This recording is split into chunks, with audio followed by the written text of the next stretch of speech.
That's what I'm talking about. Hey, everybody, welcome to the Psychic and the Doc. And it's so great to be connecting with all of you again. Mark Anthony is my partner in this crime today. And of course, we have Joanne Dimaggio going to be joining us here in a minute. So fasten your seatbelt for that. I'm telling you, I had to wear gold because she was showing up today. I want to just tell everybody out there, I am in the process of several kind of big things. And so I will be, I missed one show with you guys, but I'll be moving into my new place by May 1st. So once that's over, all things back to normal. Thank you for filling in for me, Mr. Mark. And I'll tell you, these are some incredible times, right, Mark? Are you excited about today? Oh, I really am. Joanne Dimaggio is just an amazing guest.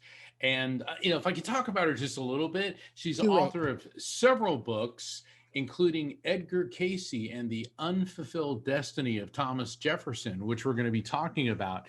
And Joanne has been affiliated with the Edgar Cayce Association for Research and Enlightenment since, I believe, 1987. And that organization is near and dear to my heart. I have been a speaker at several of their conferences at the ARE, Association for Research and Enlightenment, in Virginia Beach. And Joanne has earned her master's degree in transpersonal studies through Atlantic University. She's a graduate of the Eastern Institute of Hypnotherapy, and she is an expert in past life research. In fact, Joanne founded Plexus, the Past Life Research, Education, and Therapy Organization. So we're going to talk about some pretty interesting things. Welcome to the Psychic and the Doc, Joanne Dimaggio. Yeah, it's great to have you. Thank you. I'm really thrilled to be here with you tonight. You know, I often wondered, what side of the bed do you have to get up on? I'm just thinking, what side of the bed do you have to get up on to be Joanne Dimaggio? That's what I want to know. What side of the bed? So when I think about this, I'm thinking she is not getting up on any side of the bed. She's just levitating right through the ceiling like one of the X-Men people. And it's I want to start out by that because if you'd have said Edgar Cayce to me a bunch of years ago, I would have just looked at you like, oh, was he a relative of Edgar Allan Poe? You're talking about the same guy? But fast forward to where we are, and I love the title of this, and I love this message, Edgar Cayce and the Unfulfilled Destiny of Thomas Jefferson Reborn. My personal opinion, there are a lot of people trying to fulfill the unfulfilled destiny of Thomas and Jefferson as we speak today. But as I think about this and I think about your life's journey, I often wonder, how in the world did you get tapped on the shoulder or banged on the head or got up off of the bed on all sides of it at one time to become you and for this to be your life's work? Wow, Pat. I mean, come on, we got to get into this. This is only an hour show, right, Mark? Yeah, we jump right into the deep end of the pool on this show. We'll get to know you when we play poker later. I think that for me, as a child, I always was intrigued by the idea of reincarnation. I grew up Catholic. I'm an Italian Catholic girl from the south side of Chicago. None of this stuff resonates to anybody in my old neighborhood, believe me. But I always thought that some of what I was learning in Catholic school just didn't feel right to me. And so I started, when I was a teenager, I started to read books by Jess Stern and Ruth Montgomery and about Edgar Cayce. And that made more sense to me. That seemed like that was a just universe in what I was reading. So I kind of, thought about it, went to sleep, basically, got married, had a family, lived in suburbia. And then in 1987, along comes Shirley MacLaine with her Out on a Limb miniseries on ABC for 2 nights. And suddenly, a lot of sleeping metaphysicians woke up. I think it was the big wake-up call for many of us. And she talked about reincarnation in her series, and that reminded me of how much I was intrigued by it. So I started looking around to find, well, are there any like-minded groups that I could become part of and learn about? And that's when I discovered Edgar Cayce's ARE, and I joined in 1987 and have been a part of it ever since. Wow. Yeah. You and Mark are like early starters. I'm like a late bloomer. Not talking about underwear right there. I mean, just later in life. Mark, you too, right? I mean, isn't it interesting to hear a story like that and just know that things are meant to be? It is. My mother was very much involved with the Edgar Cayce Center, and that's how I was introduced to it. And she went to the ARE for the same reason a lot of people do, because she had some very serious health conditions that allopathic Western medicine wasn't able really to help with. And she found a lot of treatments in the medical database there. And Joanne, for people who may not be familiar with Edgar Cayce, Right. those of us in the metaphysical field are, but for our listeners who aren't, can you briefly explain why Edgar Cayce is so associated with medical treatments? Well, actually, he's considered the father of holistic medicine. In his lifetime, he gave 14,000 readings. 12,000 of those were health readings. He had people contacting him from all over because they had exhausted going to traditional medical routes. And so they went to the man of miracles, and he went into trance, gave them a remedy. And the remedy proved successful. And I think he was just so far ahead of his time, because we're only now catching up to the work that he's done and the remedies that he's prescribed. So people are still using those remedies today. So, so those 12,000 readings, you can go from A to Z about any sort of chronic condition you might have, look it up and find a remedy that Cayce suggested that could very well work for you as well. Yeah, I understand, like back in the 1920s and 30s when he was, at his peak. Actually, it was before that. I do know that he was asked to do a health reading for President Woodrow Wilson. Yes. Because Wilson was really, really ill. And, what people need to realize is, number one, that healing is a gift from God. Because people are always asking, well, why do you psychics are always talking about healing? It's a gift from God.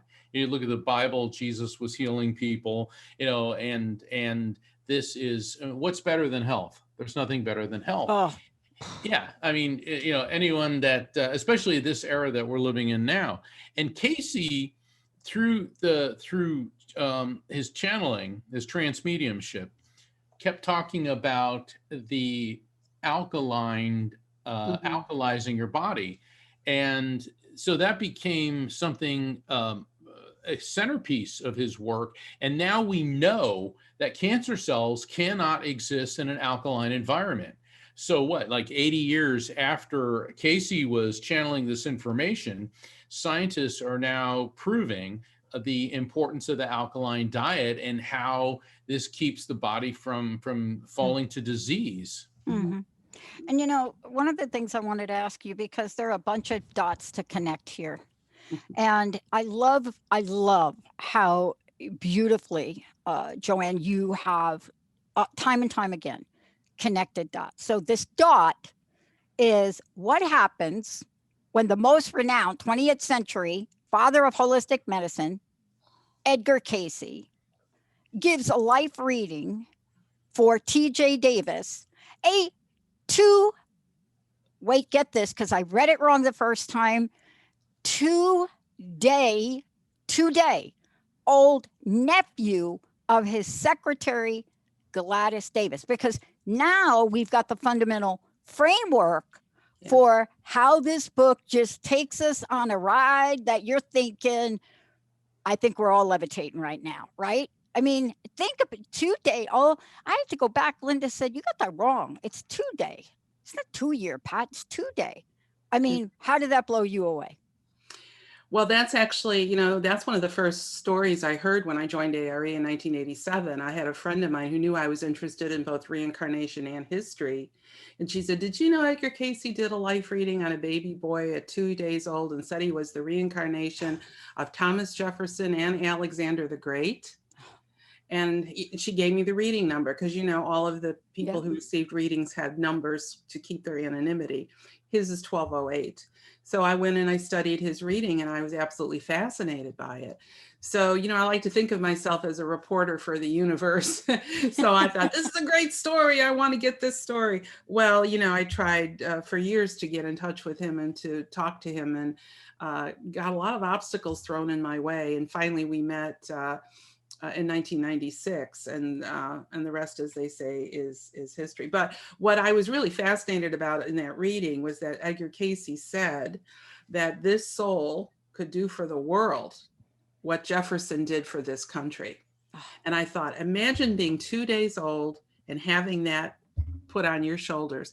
I wanted to know what his life had been like with that sort of a prediction or prophecy. Was it a living hell, or was he working on fulfilling it? And of course he didn't fulfill it. And I wanted to know why. Nobody seemed to be asking that question. They were just blaming him for not doing it, but nobody wanted to dig and find out what happened that he did not fulfill the destiny that Cayce saw for him. And I got to tell you, the way you wrote this book, and I got to show it. I think Jacob may have some pictures of it, but I just want to pop it up there for a minute. The way the book is written, it is as if I'm watching different segments of a movie. Mm-hmm. And I'm going and I'm like, oh, wait a minute. Oh no, that's a picture. And everything is so documented. I'm thinking, whoa, this is like, and reference to Atlanteans, reference to Egypt. And am I like reading this story? And I have to tell you, it is intriguing. How the heck writing this story, and if there's anything in here you could think about, how was writing this? How did it change you? Because I don't know how somebody can write something like this and be so immersed in it without something going on the inside. Yeah, it was a challenge. It was a Herculean effort, believe me. It took me 8 years. It came from a combination of things. It came from conversations I had with TJ, because he lives here in Charlottesville where I live. Mm. And it came from driving back and forth to Virginia Beach, going to the Edgar Cayce Foundation, to the archives. So I was going in the vault and reading his file, his parents' file, Mr. Cayce, Gladys's file, and then creating a chronological storyline that was all based on historic documentation. I did not want anybody to come up to me after the book was done and say, you know, that isn't true. And then I could turn around and say, yes, it is, and I can prove it. So that was very important to me, that I be very careful in how I put this together. And then the second part of the book is TJ's own memories of what it was like growing up in the Cayce household. So, you know, I don't sugarcoat it in any way. I mean, one person told me they thought it was depressing. To be honest with you, I felt at times like I knew his parents. I knew Gladys. I knew Mr. Cayce.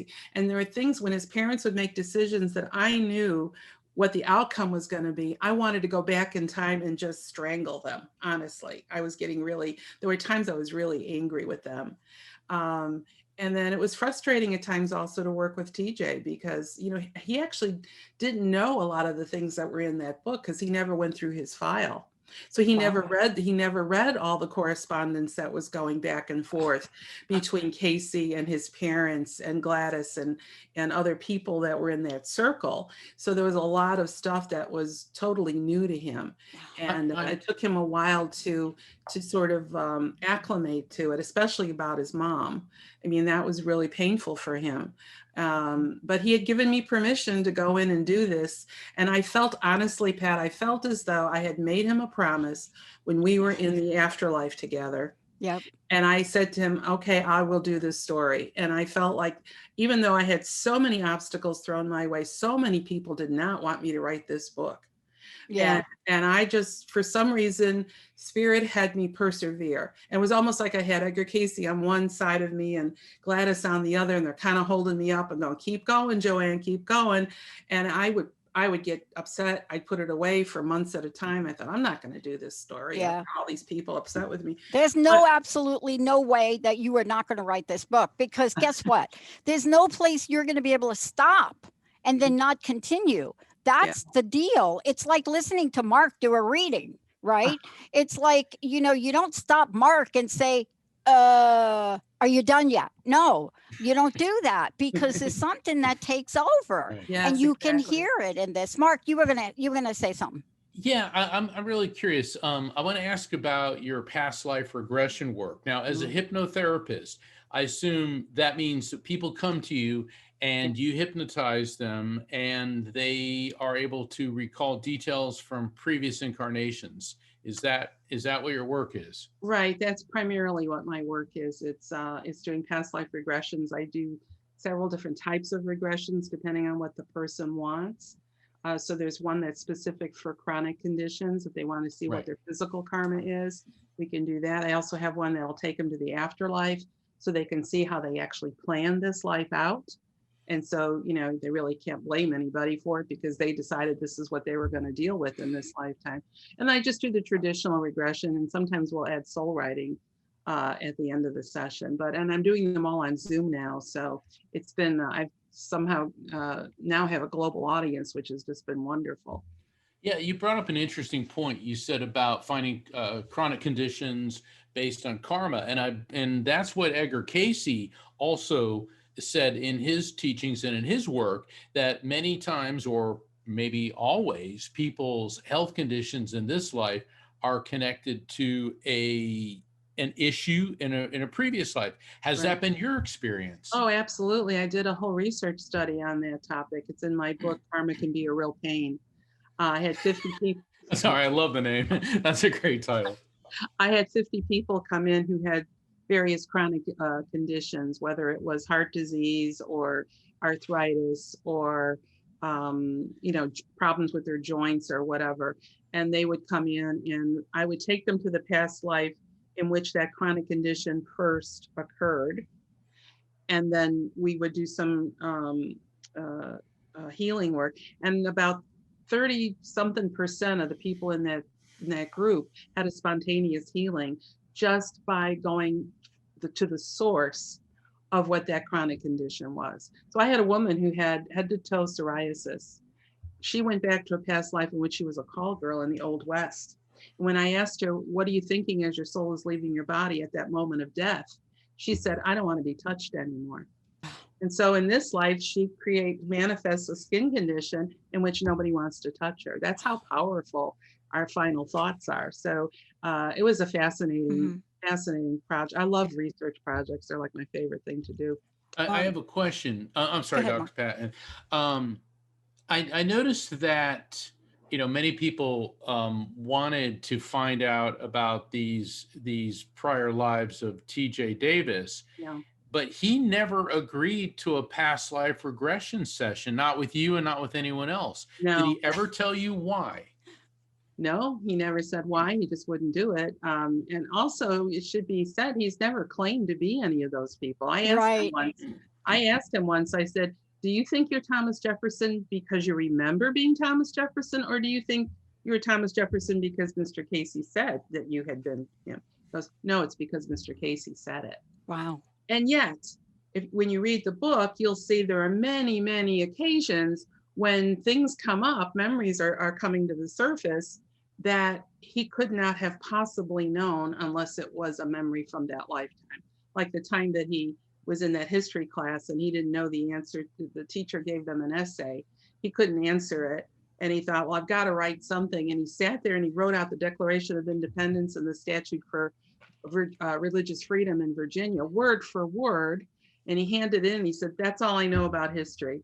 You could fail me if you want. Well, they didn't know what to do. They suspended him while they looked into it, but he was sitting right in front of the teacher. They knew that he didn't have the document in front of him. So there's a lot of those sort of cases that came up in the book that both about not only Jefferson, but also about Alexander. So those memories would just come up, but he's a very humble person. He doesn't go around saying, oh, I was Thomas Jefferson, you must listen to me. And I have to tell you that living in Charlottesville, Virginia, as I do, there are many, many Thomas Jeffersons here. And matter of fact, one of them was a little upset with me with the book. And he said, you're doing a disservice to humanity by saying T.J. Davis is the only Thomas Jefferson, you know. And then he went off on, you know, this theory about strands of souls going into multiple bodies. Yeah, I've heard that one too. I was at a conference and there was this supposed reincarnation expert that kept going on with the split soul theory, and he kept wanting to do a whole session with me because obviously I was this, that, and the other thing, and it was like no. You know, well, look, I mean, nobody is an expert on all of this because we're dealing with infinity, but in the thousands of readings I've done, one soul per customer. Okay. I'm glad you said that, Mark, because that's exactly how I feel. Yeah.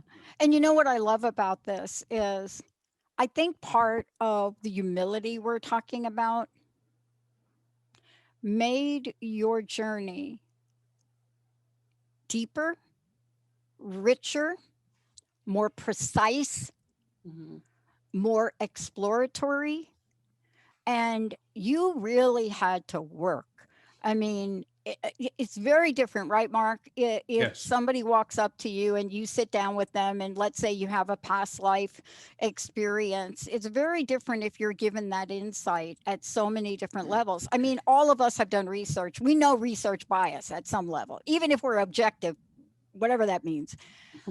But what you had to do to really fill in a blank about what it was like to really spend this time with Cayce. I mean, I was just like, oh man, what would I want to ask him? What would it be like?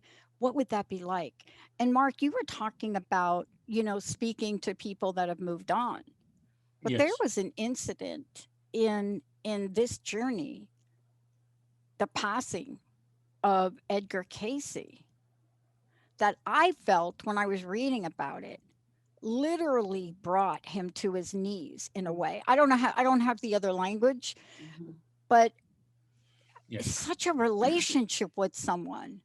And, you know, do you think that changed the trajectory of living for TJ? I think that did it, but I think that the decisions that his parents made, especially in regard to his education, put him on a whole different trajectory. Mr. Cayce's source was very, very specific. Yeah, he could do these things provided that this happened, this happened, and this happened. And his parents totally ignored it. Wow. There's a whole chapter called Educational Hodgepodge, and just talks about how Mr. Cayce wanted TJ to go to the high mowing school in New Hampshire, which was a Waldorf school. And because Mr. Cayce had done the reading on the founder, Mrs. Beulah Emmett, on the founder of that school, she had been an assistant to Aristotle, who, guess what, was Alexander's teacher. So they would have had a connection from several thousand years ago. And Mr. Cayce knew that and thought this is the perfect place for him to go. And he was all ready to go. He was like only 6 years old or something, and Gladys was going to take him. And at the very last minute, his mother changed her mind. And that what he said, of everything that's ever happened to him in his life, it was that decision. So now you have to remember, he was only 8.5 years old when Mr. Cayce died. Mr. Cayce had promised him a second life reading when he was 13, but he didn't get that reading. And when Mr. Cayce died, he said things at the ARE really changed very quickly. Everybody was scurrying about and scrambling and trying to save the readings, and nobody had time for him. It should be said, he was born to alcoholic parents who were gamblers. Yep. They didn't want a child. And he knew that coming in, and he said, I want to get to Edgar Cayce. How is my soul going to get to Mr. Cayce? I know. He wanted to go through Gladys, but she wasn't married or having children. He said, I know, I'll come through Boyd and Berlin Davis, Gladys's brother and sister-in-law, and they won't want me. And I'll end up with Gladys, and she'll take me to Mr. Cayce. And that's exactly what happened. And so for the first 8.5 years of his life, on and off, he lived with the Cayces. No living recipient of a reading can say that. There's nobody alive who actually knew Mr. Cayce on that basis.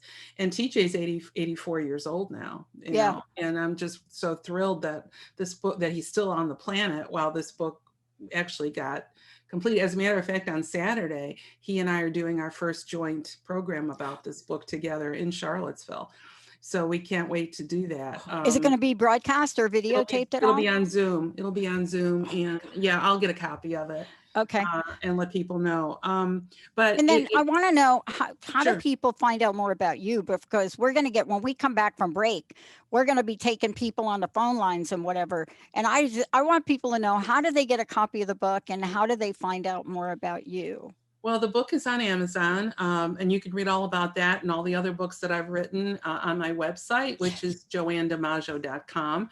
And you can also read about the different types of regressions I do. And actually, you could book something online if you were so interested in doing something. Yeah, I'm right there. I where I am in my life, and some of the most bizarre things, I'm thinking to myself, oh, there's no mistake that, guess what? Joanne's on the show, and that this is coming up for me. Mark, we're going to go come to the phones when we come back from break. How do people find out about you, Mark, and some of the things you're up to? I don't know what you can announce, but go at it.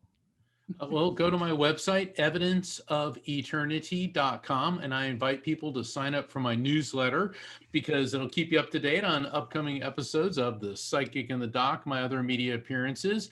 And my new book will be coming out this October. And please go to my website, evidenceofeternity.com, which is just like my last book, Evidence of Eternity. And Joanne, I actually go into reincarnation very deeply in that book as well. Oh, fascinating. I'll have to get a copy. Don't scare me now, Mark. Don't be scared.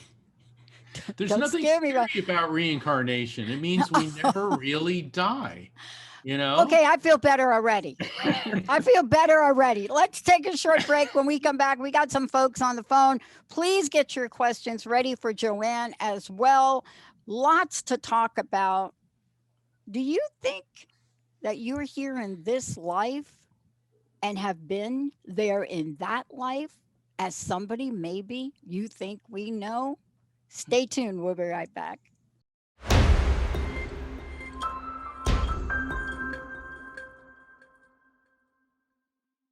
bobblehead, right? Like this. Yeah, we are. All This right. is your bobblehead It's our story. bobblehead. Welcome back, everyone. I'm Mark Anthony. You're listening to The Psychic and the Doc, and I'm here with my amazing co-host, street smart spiritualist, behavioral psychologist, Dr. Pat Baccili. And we have a very special guest this week, Joanne Dimaggio, who is a past life regression expert and author of several books, including Edgar Cayce and the Unfulfilled Destiny of Thomas Jefferson.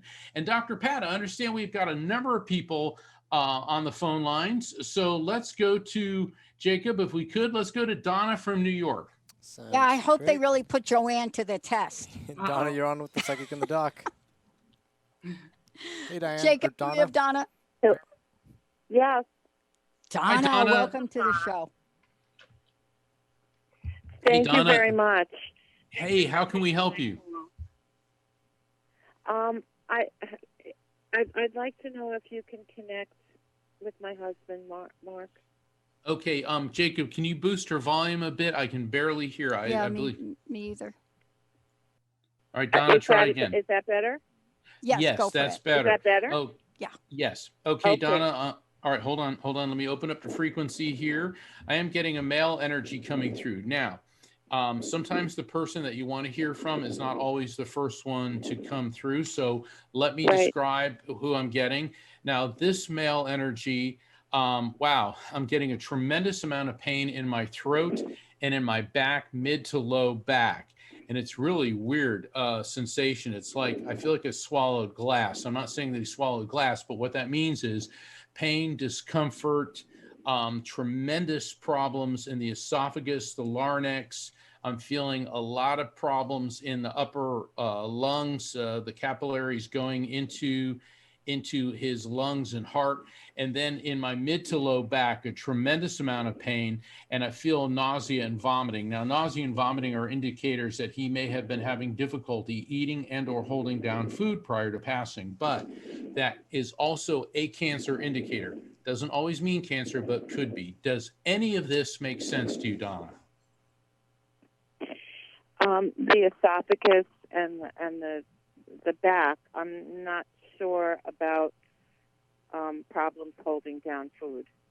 Well, you got to realize the esophagus is all part of the digestive system, and that just may have been, no, it could have been, maybe he didn't want to eat towards the end or was having difficulty eating. But anyway, let's go with that. All right, hold on.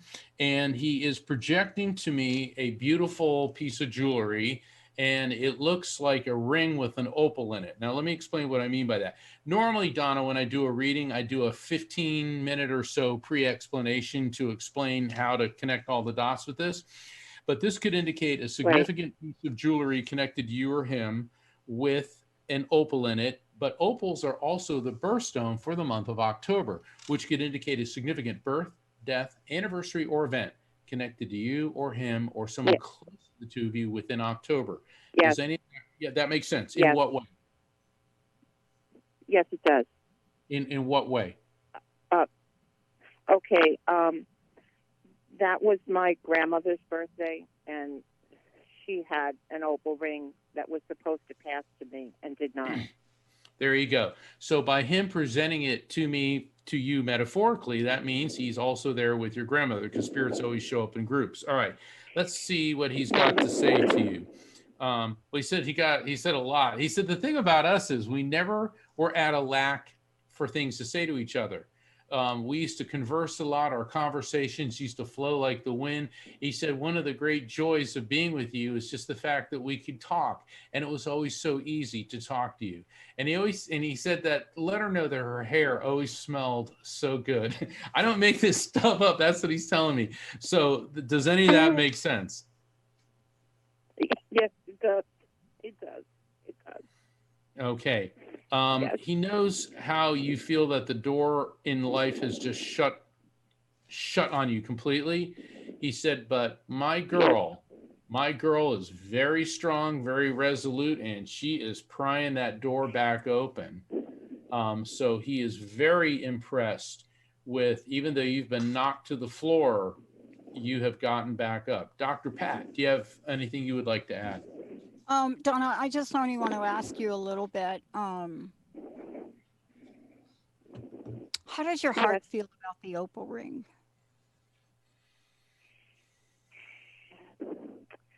Well, I was very, very close with my grandmother. Yeah. More so than my mother. Yep. And my mother kind of took all of the jewelry. And I did receive one. I received a medal that my grandmother wore all the time, but that was it.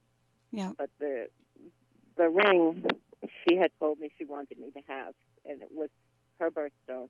She was born in October. She passed in October. I don't feel, I'm just happy to have the medal. Yeah. That I did at least get that. Yeah.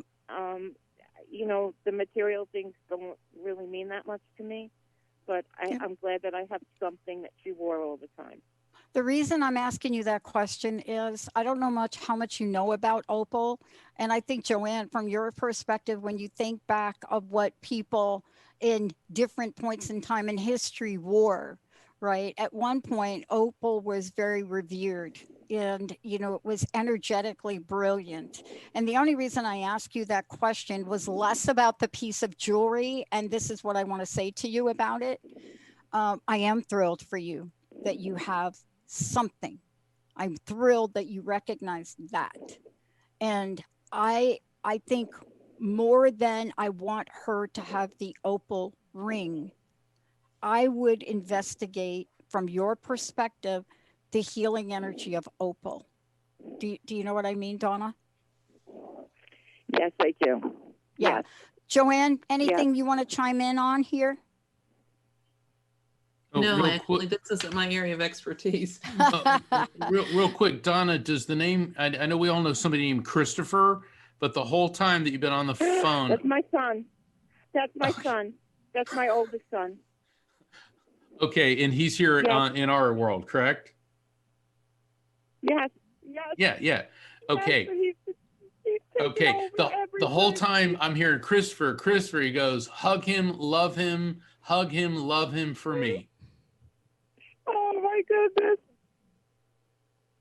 Can I ask you one question? Absolutely. He passed in the house, and I tried to give him. I tried to. It's all right. Take a deep breath. Relax. Go ahead. Take your time. I tried to do CPR.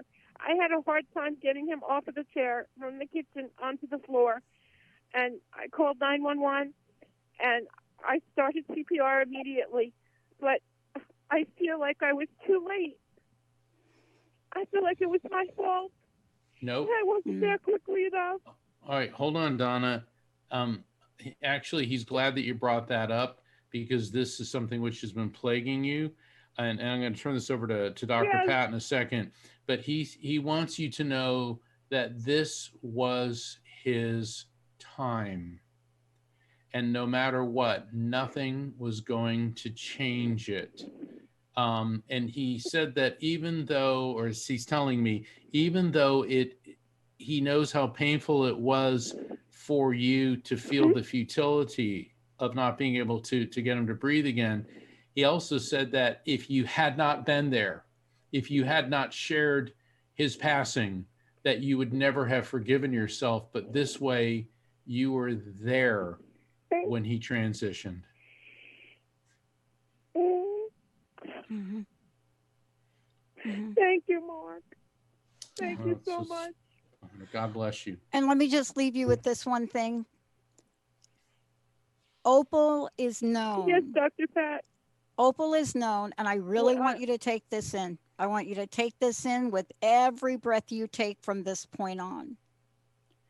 Opal is known as the queen of gems. So it's not a mistake what that message is, at least my interpretation of that message from Grandma to you. Queen of gems. Thank you. That's you. Thank you. Thank you so much. Thank you, Donna. Thank you. Bless Thank you, you Donna. so much, everyone. You're welcome. Thank you. Wow. So, Joanne, this is a little bit about what the psychic and the doc is about, but I have so many questions as I listen to Mark, and you know, we have the best audience on the planet. And We I do. think about your work, and I often think about a person's life, and just like we just heard, right? And I often wonder about things and how things line up in this life. And, you know, for Donna, Mark, you couldn't have delivered a better message. You know, not her fault, not her fault. And I've often thought about this because let's talk about this from past life if we could. Um, my sister agonized until her death over the death of my mom, who lit herself on fire after her failed first attempt to kill herself. And I, I, I didn't know anything.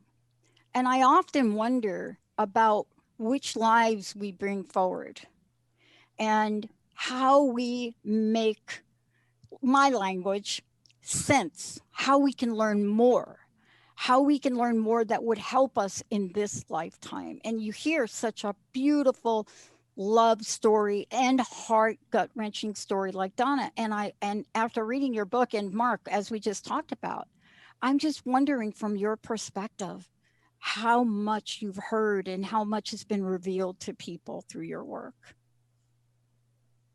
You're talking to me? Yeah.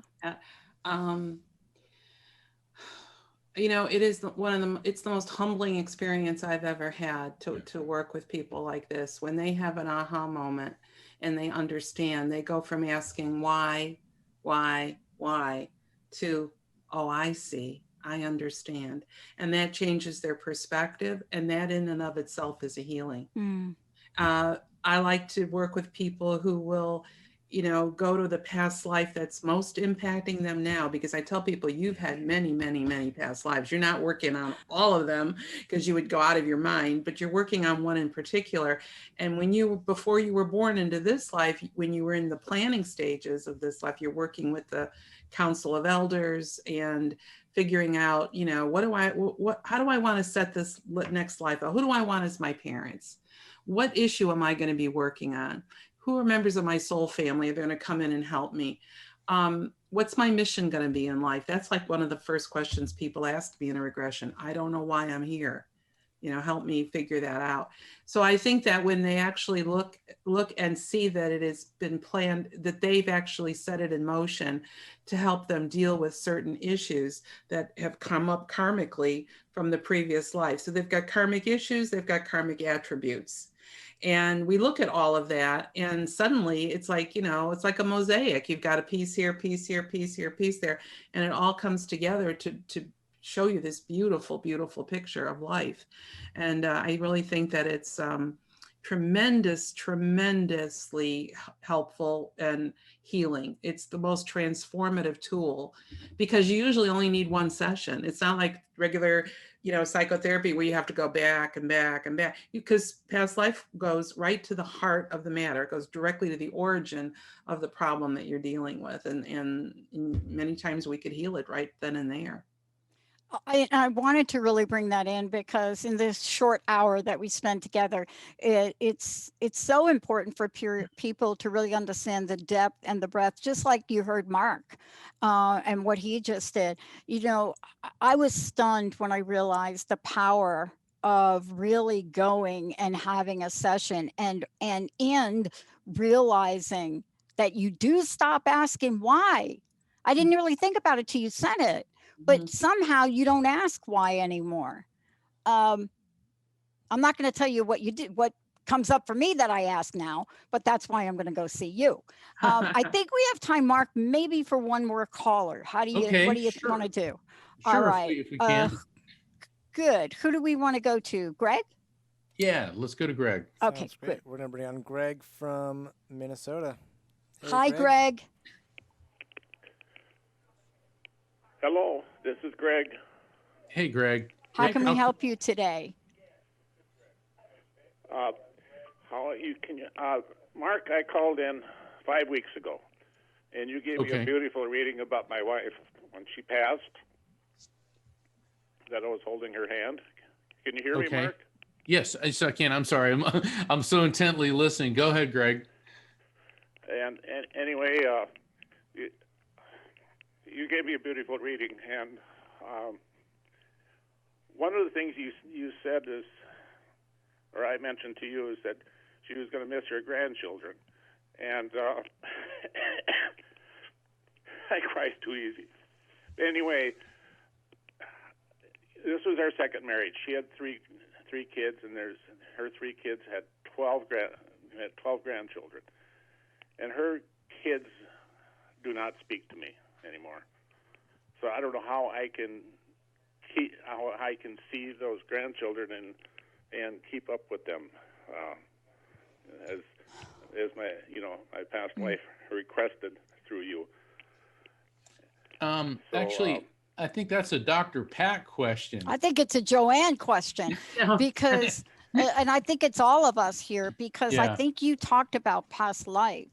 And that is a scenario that you just described, Greg, where there isn't a single bit of anything that I've studied in any book that I've read in any moment of my life to give you a rational explanation about. Okay. You know what I'm saying? It is exactly what Joanne was just talking about, is when here we are in this life and something like that happens. And first we do the why. But Joanne, I can't help but think something like that, a scenario like that, has got to be connected to a past life. That sounds very karmic to me, that something happened between Greg and either those children as a whole, or something where they would have. My past life was was narcissistic, and she had her, at the end, she had her daughter just way on her side. I was a bad person, being our second marriage and all that. So anyway, hey, but Greg, that was interesting what you said, Greg. Let me comment on that for a minute, because I don't want to blow by that.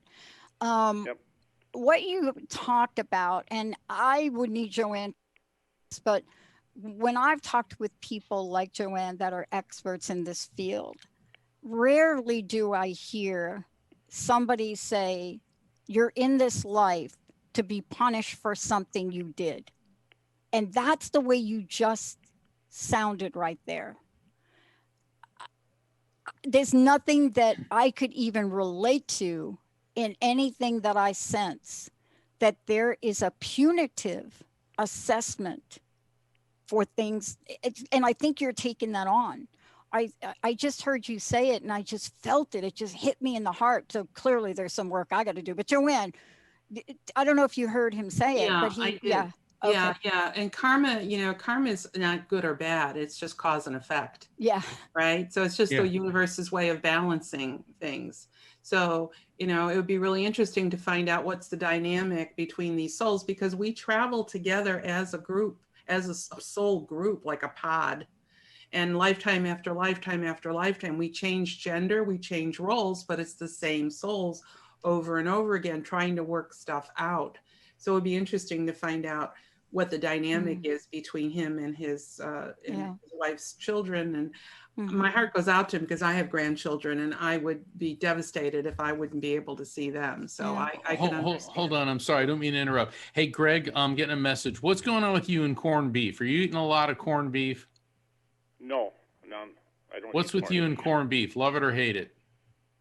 I'd probably hate it. Okay. All right. When I get dislikes are just as important as likes. Hold on. But your wife is saying that you're not eating really very good lately. I'm trying to. I do.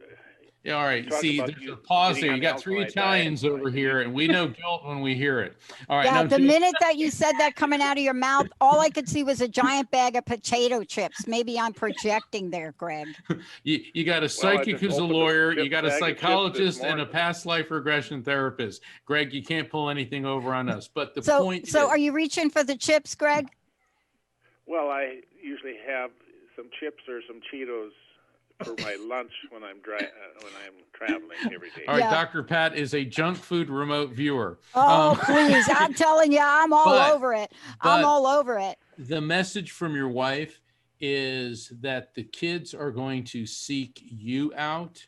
And, and this is just what I would do. Go ahead and send them cards, send them notes. Go ahead and do that. And if they return, if they're returned or not open, that's not on you. But the kids are going to seek you out, and she wants you to know that. Mm-hmm. Okay. Yeah. All right. So I didn't mean to interject, but Yeah. Well, I want to say. say one thing, Greg, because we're running out of time here. I want you to just go to Joanne's site. I want you to really go over there. Joanne Dimaggio.com. Okay. Joanne, Joanne, because this really does sound exactly like Joanne talked about. Yep. And I remember this from the last time you called in. And I really do believe that there's no mistake. Joanne's on the show today and you're here. And please reach out to Joanne. Please go to her contact page. You'll see the services. And she just said like a half hour ago that she is now doing things remotely. And so I would encourage you to see if that might be a pathway, to lessen So I your can burden. talk to her like we're talking now? Yeah, Joanne, do you talk? I can talk. Yeah, just like now. She does Zoom. I think you can even Zoom, right? Yeah, right. That's how I do all my sessions on Zoom. Please. I don't think Okay. there is a mistake. Yeah. Thank you, Greg. Thank Good you. luck, Greg. I'll tell you, you hit Okay. me in the heart the same way you did the first time you called in, just saying. And you know what? I think it's okay. A little small Cheeto bag or something there at lunchtime. It's okay. Just don't do what I do and get the large size and don't stop eating them till you're done. What a great show. We do. And you know what? Next week, Dr. Pat, I'm wearing a Hawaiian shirt for the show because we have Grammy Award winner Jim Kimo West, one of the premier Hawaiian slack guitar musicians in the world, as our guest for Earth Day. So for all of our Hawaiian brothers and sisters out there, aloha and mahalo. We'll see you next week. Joanne, thank you so much. Thank you, I'm honored Joanne. as always to be on with Dr. Pat, and everybody tune in to The Psychic and the Doc every Thursday, 7 p.m. Eastern, 4 p.m. Pacific. Namaste. Have a great day. Aloha. Thank you, everybody. Thank you, Joanne. We'll see you next week. Hey, everybody. Thank you for tuning into The Psychic and the Doc with Mark Anthony and me, Dr. Pat Baccili, right here on transformationtalkradio.com. Hey, look, come back next week so we can explore with you more of life's many challenges and learn from fascinating guests. And you know what? Even Mark and me. We'll connect you and discover insights from people in this life and from the afterlife.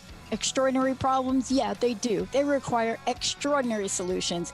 But step into the world of possibilities with us on The Psychic and the Doc. That's every Thursday, 4 p.m. Pacific time, 7 p.m. Eastern time, right here on transformationtalkradio.com. That's transformationtalkradio.com. And don't forget, we're also live face-to-face on facebook.com, Transformation Talk Radio.